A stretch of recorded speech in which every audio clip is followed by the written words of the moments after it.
subscribe our YouTube channel and watch more videos. أعوذ بالله من الشيطان الرجيم. بسم الله الرحمن الرحيم. وبشر الذين آمنوا وعملوا الصالحات أن لهم جنات تجري من تحتها الأنهار كلما رزقوا منها من ثمرة رزقا قالوا هذا الذي رزقنا من قبل وأتوا به متشابها ولهم فيها أزواج مطهرة وهم فيها خالدون. صدق الله العظيم. وبشر الذين آمنوا اور خوشخبری دے دو ان لوگوں کو آمنو جو ایمان لائے، وعملوا الصالحات اور اچھے عمل کیے، اچھے کام کیے، نیک کام کیے، ان لہم بے شک ان کے لیے جنات تجری باغات ہیں چلتی ہیں، من تحتها الانہار ان کے نیچے نیچے سے نہریں، کلما رزقوا جب کبھی رزقوا منہا رزق دیے جائیں گے، منہا اس میں، من ثمرۃ رزقا پھلوں سے رزق، قالوا کہیں گے ھذا الذی یہ وہ ہے کہ رزقنا من قبل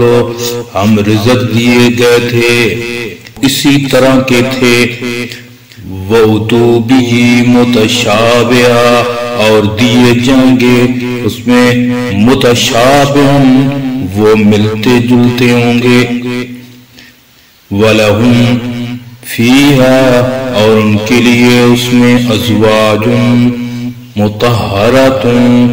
بیویاں ہوں گی پاکیزہ، وَهُمْ فِيهَا خَالِدُونَ اور وہ اس میں ہمیشہ رہیں گے۔ اس سے پہلی آیت میں قرآن کریم کو نہ ماننے والوں کے عذاب کا بیان تھا، اس آیت میں ماننے والوں کے لیے بشارت اور خوشخبری مذکور ہے، جس میں جنت کے عجیب و غریب پھلوں کا اور حوران جنت کا ذکر ہے۔ اہل جنت کو مختلف پھل ایک ہی شکل و صورت میں پیش کرنے سے مقصد بھی ایک تفریح اور لطف کا سامان بنانا ہوگا، اور بعض مفسرین کرام نے فرمایا کہ پھلوں کے متشابہ ہونے سے مراد یہ ہے کہ جنت کے پھل شکل و صورت میں دنیا کے پھلوں کی طرح ہوں گے۔ جب اہل جنت کو ملیں گے تو اہل جنت کہیں گے کہ یہ تو وہی پھل ہیں جو دنیا میں ہمیں ملا کرتے تھے، مگر ذائقہ اور لذت میں دنیا کے پھلوں سے ان کو کوئی نسبت نہ ہوگی، صرف شکل و صورت میں اشتراک ہوگا۔ جنت میں پھل ملیں گے، ایک تو یہ ہو گیا کہ دنیا کے پھلوں کے ساتھ ملتے جلتے ہوں گے، دوسرا یہ ہے کہ جو لوگ اس بہشت میں ہمیشہ کو بسنے والے ہوں گے وہ ہر بار میں ان کو جب پھل ملیں گے ہر بار میں ان کی شکل و صورت پچھلے جو پھل ان کو ملے تھے ان کے ساتھ ان کی شکل اور صورت ملتی ہوگی، مگر وہ ذائقے میں اور لطف میں ان سے مختلف ہوں گی۔ یعنی جب بھی ان کو پھل دیے جائیں گے تو ان کی شکل پچھلے پھلوں سے ملتی جلتی ہوگی، مگر ذائقہ ان کا پہلے والے پھل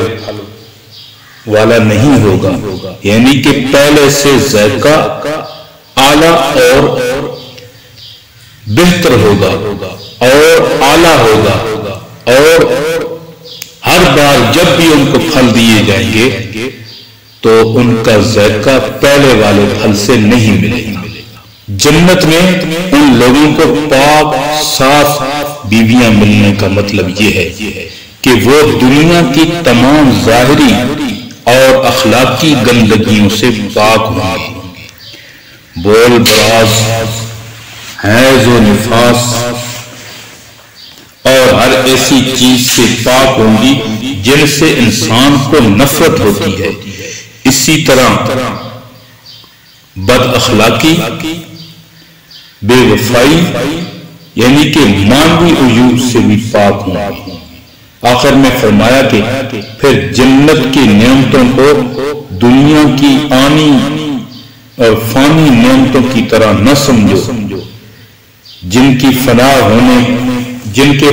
ہو جانے یا سلب ہو جانے کا ہر وقت خطرہ اور خوف لگا رہتا ہے، بلکہ یہ لوگ ان نعمتوں میں ہمیشہ خوش و خرم رہیں گے۔ یہاں مومنین کو جنت کی بشارت دینے کے لیے ایمان کے ساتھ عمل صالح کی بھی قید لگائی گئی کہ ایمان بغیر عمل صالح کے انسان کو اس بشارت کا مستحق نہیں بناتا، اگرچہ صرف ایمان بھی جہنم میں خلود اور دوام سے بچانے کا سبب ہے، اور مومن کتنا بھی گناہگار ہو کسی نہ کسی وقت میں وہ جہنم سے نکالا جائے گا اور جنت میں پہنچے گا، مگر عذاب جہنم سے بالکل نجات کا بغیر عمل صالح کے کوئی مستحق نہیں ہوتا۔ اللہ رب العزت سے دعا ہے کہ اللہ تعالی ہمیں ایمان کے ساتھ عمل صالح اور توحید پر